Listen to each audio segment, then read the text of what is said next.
درود پاک پڑھیے. اللہم صلی علی محمد وعلی آل محمد کما صلیت علی ابراہیم وعلی آل ابراہیم انک حمید مجید. اللہم بارک علی محمد وعلی آل محمد کما بارکت علی ابراہیم وعلی آل ابراہیم انک حمید مجید.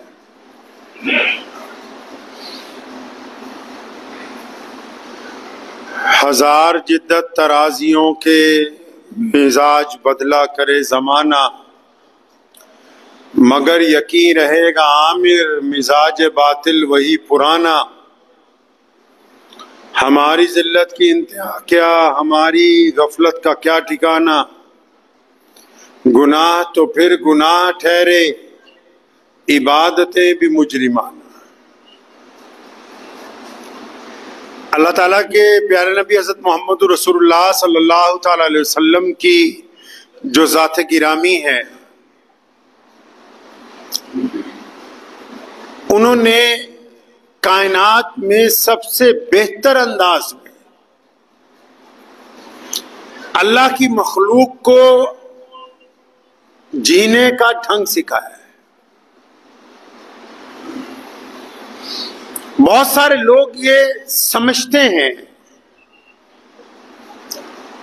کہ مذہب ایک عبادت کرنے کا اچھا طریقہ ہے،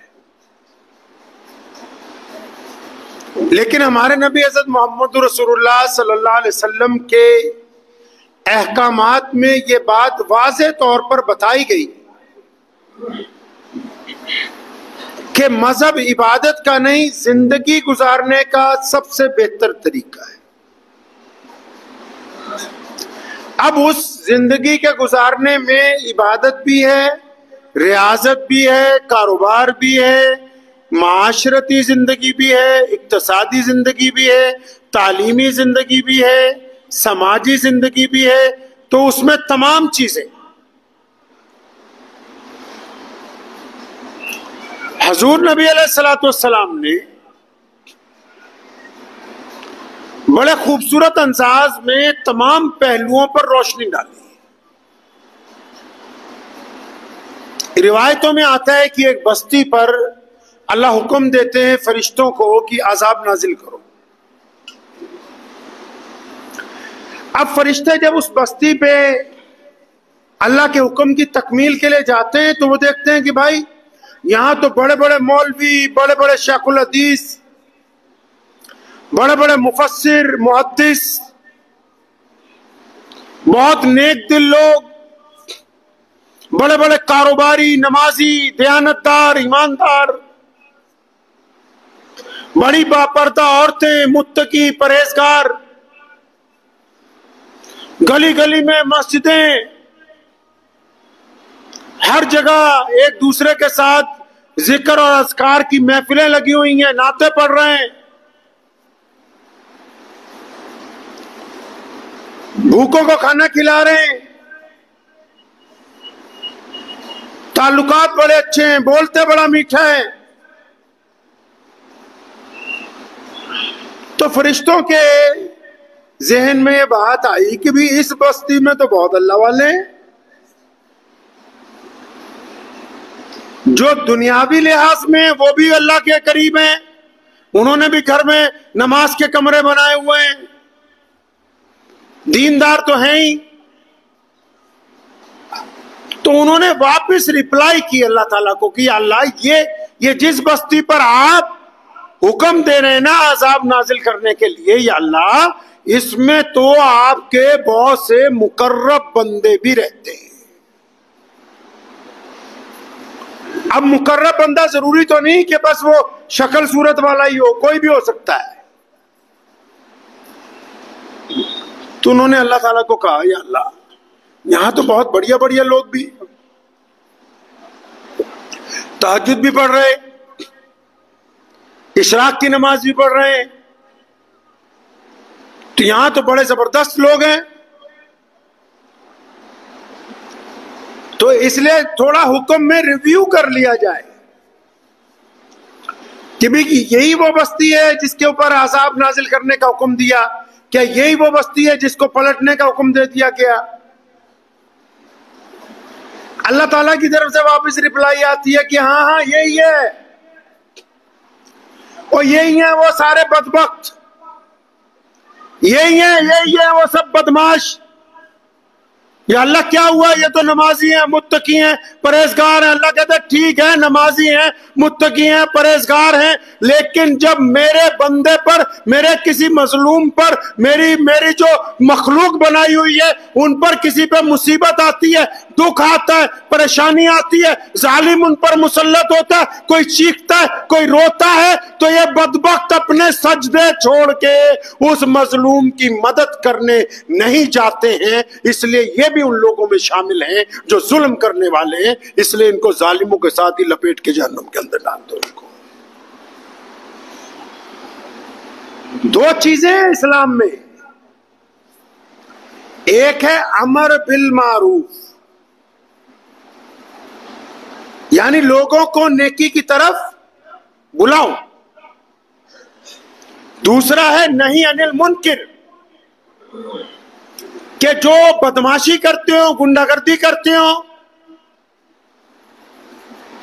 اسلام کی روایتوں میں، اسلام میں رہ کے اسے توڑتے ہو، شریعت میں دخل اندازی کرتے ہو، ان کو ٹوکو، روکو ان کو اپنی طاقت کے مطابق. اسلام نے کہا نا ایمان کے 3 درجے. پہلا، برائی کو دیکھو تو اپنے ہاتھ سے روکو. دوسرا، برائی کو دیکھو تو اپنی زبان سے روکنے کی کوشش کرو. تیسرا، اگر برائی کو دیکھے تو اپنے دل میں کم از کم برا مانو.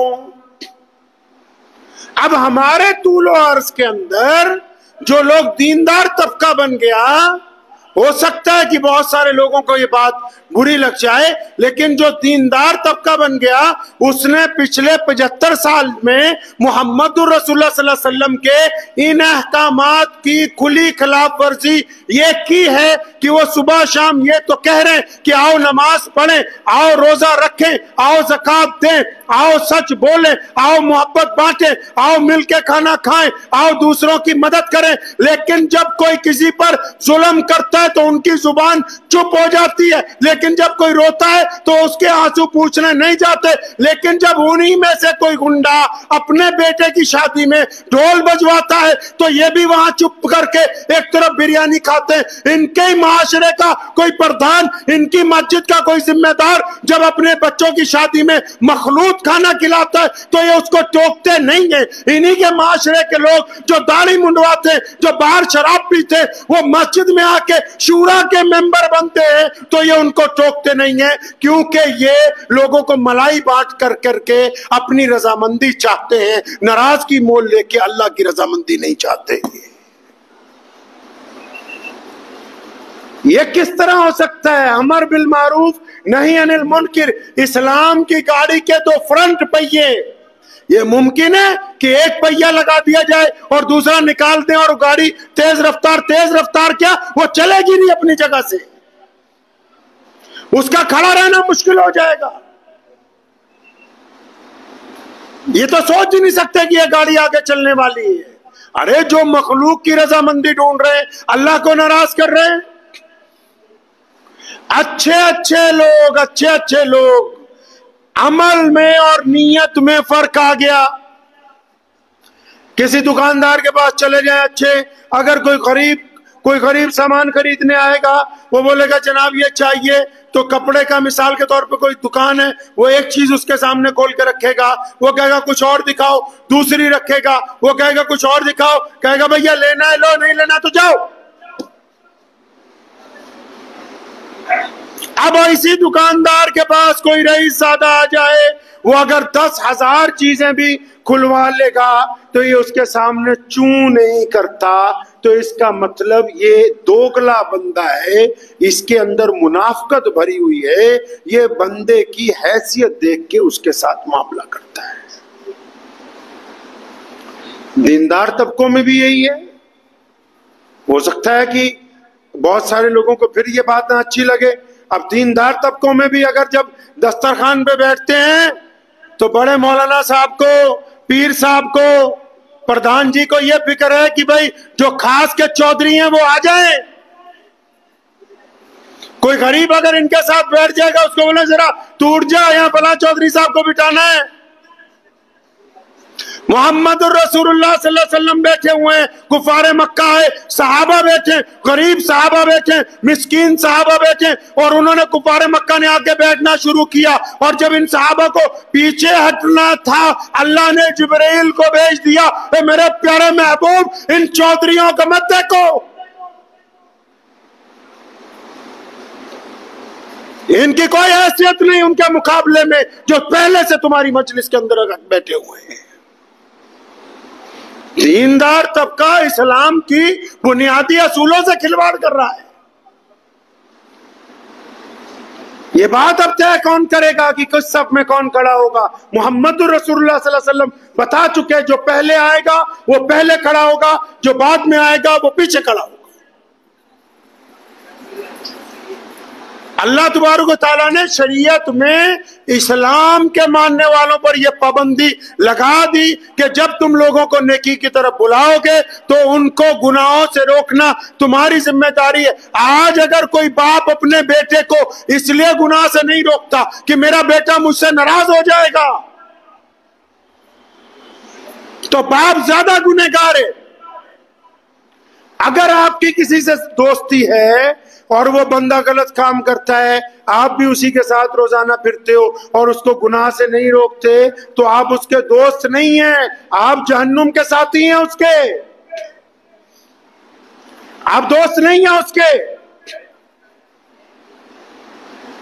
اگر دوست ہوتے تو اس کو روکتے نہیں۔ محمد رسول اللہ صلی اللہ علیہ وسلم نے کہا نہیں اپنے بھائی کی مدد کرو چاہے وہ مظلوم ہو یا ظالم۔ صحابہ حیران رہ گئے، یا رسول اللہ صلی اللہ علیہ وسلم مظلوم کی مدد تو سمجھ میں آتی ہے، غریب کی مدد سمجھ میں آتی ہے، کوئی گر گیا اس کو اٹھانے کی بات سمجھ میں آتی ہے، کوئی روتا ہو اس کو ہنسانے کی بات سمجھ میں آتی ہے، کوئی پریشان ہو اس کو دلاسا دینے کی بات سمجھ میں آتی ہے۔ یا رسول اللہ اگر کوئی بھائی ظلم کرتا ہو، کسی کو مار رہا ہو، کسی کی جگہ ہتھیار ہو، کسی کے ساتھ بدتمیزی کر رہا ہو، کسی کا دل توڑ رہا ہو، یا اللہ یا رسول اللہ صلی اللہ علیہ وسلم اس کی مدد کیسے کریں؟ کریم رسول صلی اللہ علیہ وسلم نے فرمایا ارے اس کی بھی تو مدد کرو، جا کے اس کے اس ہاتھ کو پکڑ لو جس سے وہ ظلم کرتا ہے، اس کی اس زبان کو روک دو جس سے وہ لوگوں کے دلوں کو توڑتا ہے، اس کے ان بڑھتے ہوئے قدموں کے آگے دیوار بن کے کھڑے ہو جاؤ جو گناہ کی طرف جا رہے ہیں، کیونکہ تم اس کے دوست ہو۔ اس ظالم کو بھی روکنا تمہارے اندر اس کی ذمہ داری بنتی ہے۔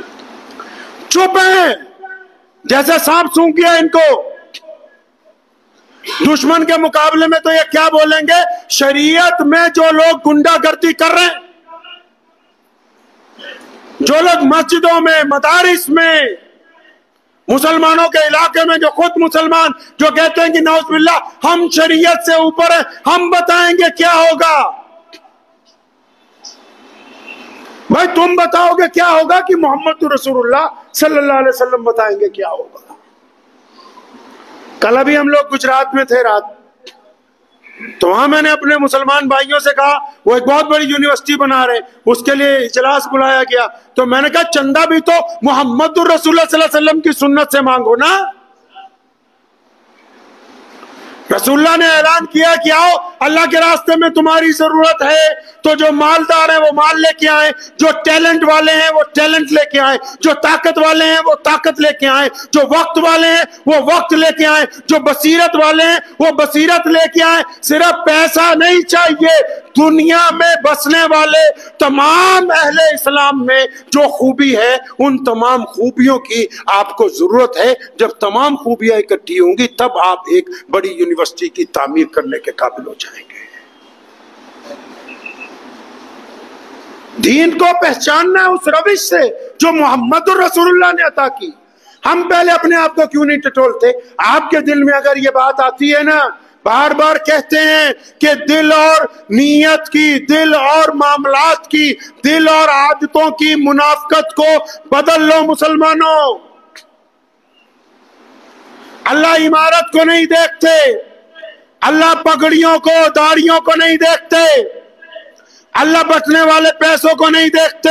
اللہ کے نزدیک تمہارا گوشت اور خون نہیں جاتا، اللہ کے نزدیک روزے دار کا بھوکا پیٹ نہیں پیش کیا جاتا۔ محمد الرسول اللہ کہیے صلی اللہ، زور سے صلی اللہ۔ ابھی بھی آواز نہیں آئی. صلی اللہ. ہاں اللہ کے نزدیک نہ قربانی کا گوشت جاتا ہے، اللہ کے نزدیک نہ روزے دار کی بھوک جاتی ہے، اللہ کے نزدیک نہ ہمارا پیسہ جاتا ہے. کیا جاتا ہے اللہ کے نزدیک؟ پیارے محمد صلی اللہ علیہ وسلم نے فرما دیا اللہ ہماری نیتوں کو دیکھتے ہیں کہ میرے بندے کی نیت کیسی ہے. اگر نیت اچھی ہے تو قربانی قبول ہے، نیت خراب ہے تو قربانی ضائع ہے. نیت اچھی ہے تو روزہ قبول ہے، نیت خراب ہے تو روزہ ضائع ہے. نیت اچھی ہے تو نماز قبول، نیت خراب تو نماز ختم. نیت اچھی ہے تو صدقہ قبول، نیت خراب تو صدقہ ختم.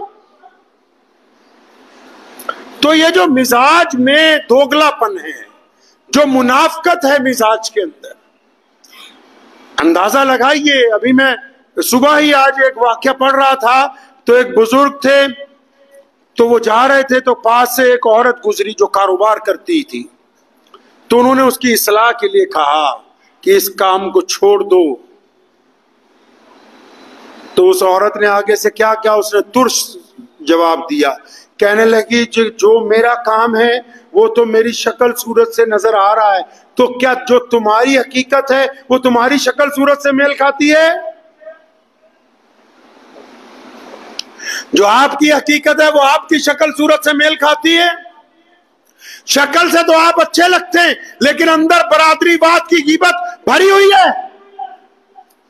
شکل سے آپ اچھے لگتے ہیں، اندر پیسے کا ہرس بھرا ہوا ہے. شکل سے آپ اچھے لگتے ہیں، اندر بھائیوں کی دشمنی بھری ہوئی ہے. آپ شکل سے اچھے لگتے ہیں، اندر سے دوسرے مذہب کے لیے آپ دل کے اندر اپنے کوڑ رکھتے ہیں. شکل سے آپ لگتا ہے کہ بہت بڑھیا آدمی ہے لیکن جب بولتے ہو تو دوسروں کے دلوں کو توڑ دیتے ہو، جب بولتے ہو تو دوسروں کو ذلیل کرنے کے علاوہ کچھ کہتے نہیں ہو. تو اس کا مطلب آپ کا دل اور ہے، آپ کی شکل اور ہے. یہ دونوں جب تک ایک جیسے نہیں ہو جاتے. اللہ کو کون سی چیزیں پسند ہے بتا بھائی؟ اللہ تو خیر کائنات کے مالک ہیں، اپنی بات کرتے ہیں. ہمیں کون سی چیزیں پسند ہیں؟ دودھ چاہیے تو اصلی، گھی چاہیے تو اصلی، گاڑی چاہیے تو اوریجنل کمپنی کی، موبائل چاہیے تو وہ بھی اوریجنل کمپنی کا، کپڑے چاہیے تو برانڈڈ. تو اللہ تعالیٰ کیا بنا برانڈ والے دل کو پسند کر لے؟ اللہ تبارک و تعالیٰ کیا اس دل کو پسند کر لیں جس میں غیبت ہے، گناہ ہے، مکاری ہے، بدماشی ہے، ریاکاری ہے، جو اوپر سے سجدہ کرتا ہے اندر سے لوگوں کی دشمنیاں پالتا ہے، جو گنہگار کو اس لیے گنہگار نہیں کہتا کہ میری برادری کا ہے اور مظلوم کو اس لیے بدماش ثابت کرنا چاہتا ہے کہ یہ ہمارے مذہب کا نہیں ہے، ہماری برادری کا نہیں ہے. جو اس حد تک بے ایمان ہو ان کو نماز پڑھنے کا کوئی فائدہ ہونے والا نہیں ہے. یہ نہ سوچئے آپ کہ آپ نیکی کی طرف بلائیں گے اللہ آپ سے راضی ہو جائے گا. نہیں، دل کی تختی پر لکھ کے لے جاؤ.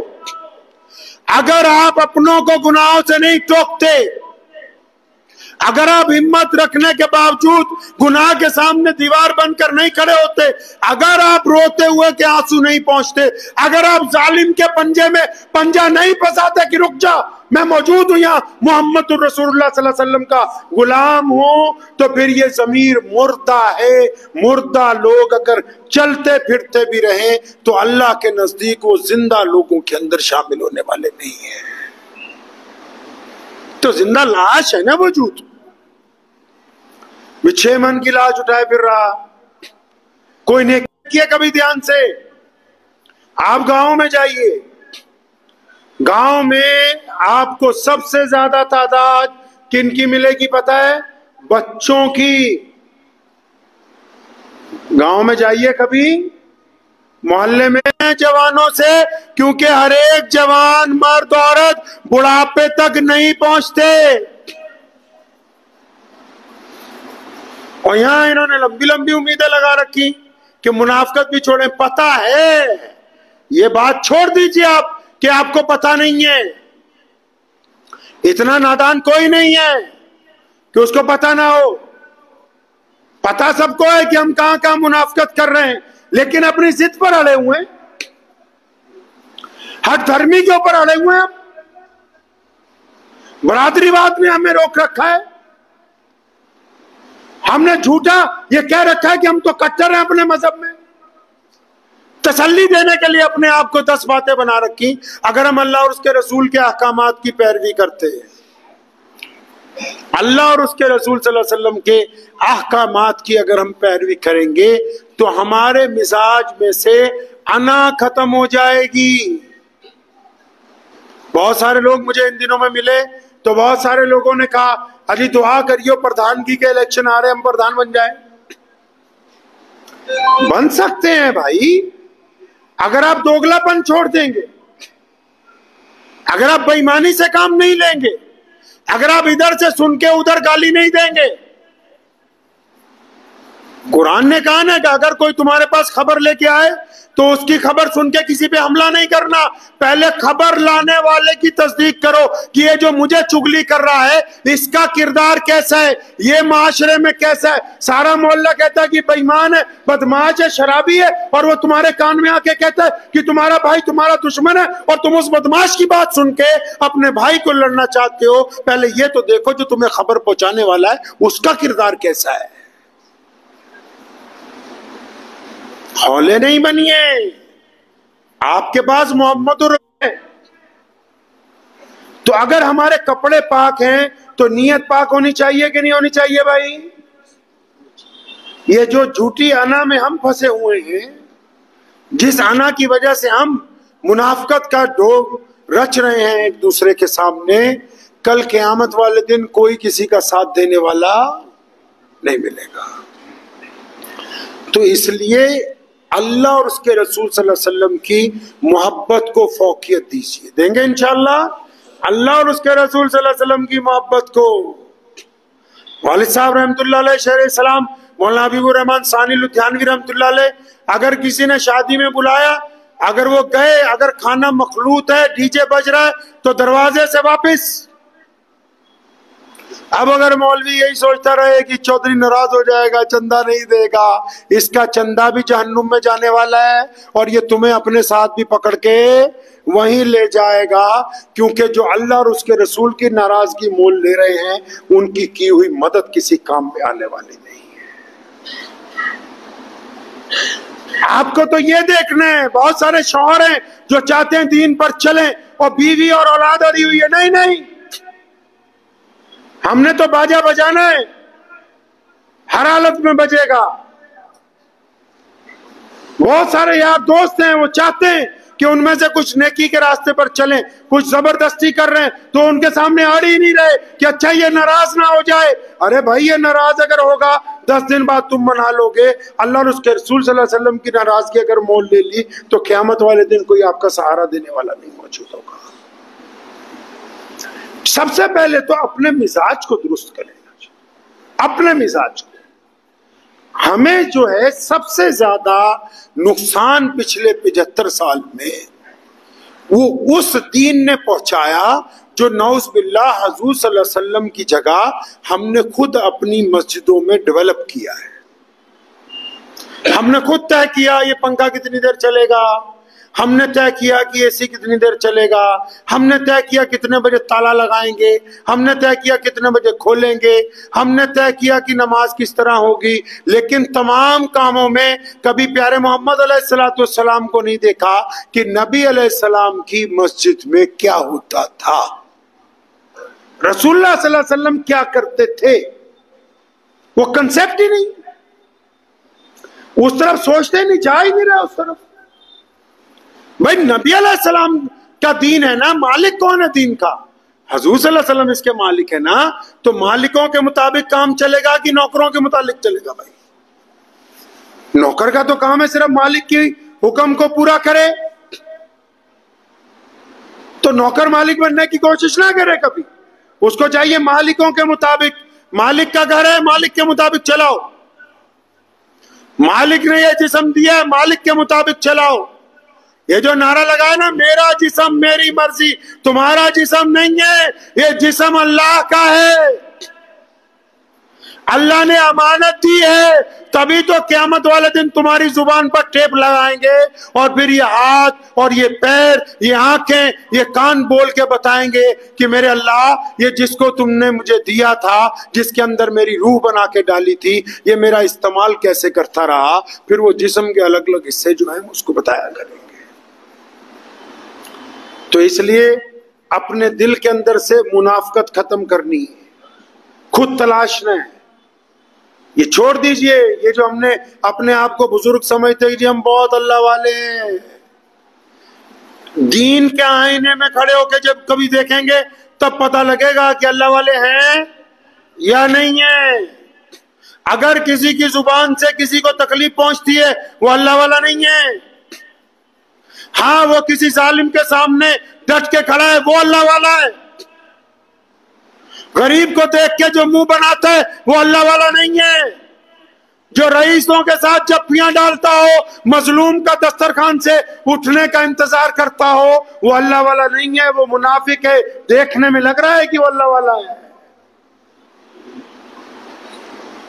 اپنے مزاج کو درست کریں، یہ مزاج آپ کو عزت اور ذلت کی طرف لے کے جائے گا، کیونکہ اللہ آپ کے مزاج کو دیکھ رہے ہیں۔ بار بار ہم دعا کر رہے ہیں، یا اللہ یا اللہ یا اللہ ہماری سن لے، ہم مر گئے، برباد ہو گئے، یہ ہو گیا۔ اللہ تعالیٰ سن ہی نہیں رہا، کیوں؟ کیونکہ جو ہمارا معاشرے میں وتیرہ ہے لوگوں کے ساتھ، اس میں ہم غریب کے لیے ہمدردی نہیں رکھتے ہیں۔ پھر جو آپ غریب کے لیے چاہتے ہیں اللہ وہی آپ کے لیے چاہتا ہے۔ آپ اپنے ملازم کو، آپ اپنے ماتحت کو، آپ اپنے پڑوسی کو طاقت کے باوجود قطرہ قطرہ دینا چاہتے ہیں تو پیچھے سے بھی قطرہ قطرہ ہی موصول ہوگا۔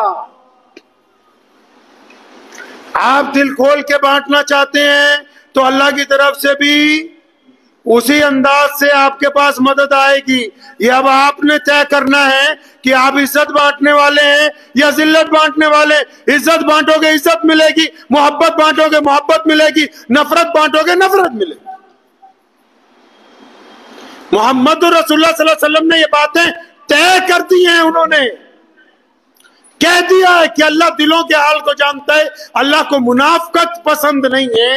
تو ہم آپس میں تو ایک دوسرے کو دھوکہ دے سکتے ہیں، لیکن اللہ کو کوئی بندہ دھوکہ نہیں دے سکتا۔ تو دعا کریں کہ اللہ مجھے بھی اور آپ سب کو اپنا اپنا دل پاک کرنے کی توفیق عطا فرمائے۔ وآخر دعوانا ان الحمدللہ رب العالمین۔ مجھے امید ہے کہ آپ کو یہ ویڈیو پسند آئی ہوگی۔ اگر پسند آئی ہو تو یہ آپ اپنے دوستوں کے ساتھ شیئر کریں اور اس چینل کو سبسکرائب ضرور کریں۔